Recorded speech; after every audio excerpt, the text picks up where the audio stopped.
EU leaders have agreed on new reforms to help revitalise the 27-nation bloc's economy as a special two-day summit wrapped up in Brussels on Thursday. It comes as the bloc's industrial production struggles to compete with the likes of China and the US.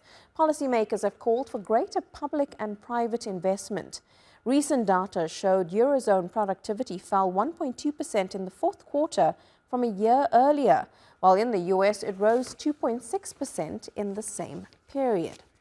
Let's get more on this now with Council President in Frankfurt, Germany. He's the chief eurozone economist at ING. So, Council, how do EU leaders plan to bridge the economic gap with the US and China through this proposed European competitiveness deal?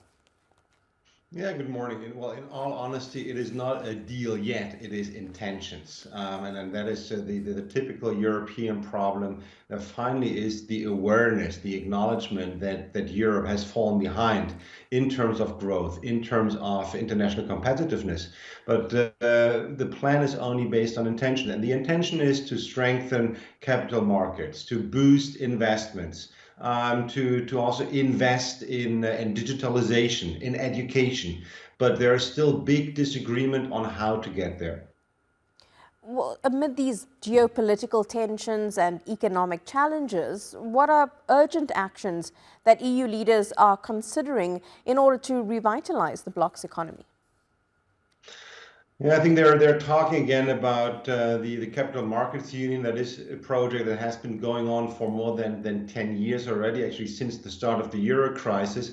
It would indeed help. It would indeed help cross-border investments in Europe, and not only from public sector, but mainly from the private sector. So that is something that would definitely help. The other thing is we definitely need more investments in incentives. And here, the leaders are also running into problems with the fiscal rules of the monetary union, because the fiscal rules will see fiscal policy moving much more restrictive over the coming years. So this is a bit at odds with the plans to increase investments. So with the EU's economic share declining over the past 3 decades, how do leaders aim to counter the United States and the Chinese efforts in supporting domestic production?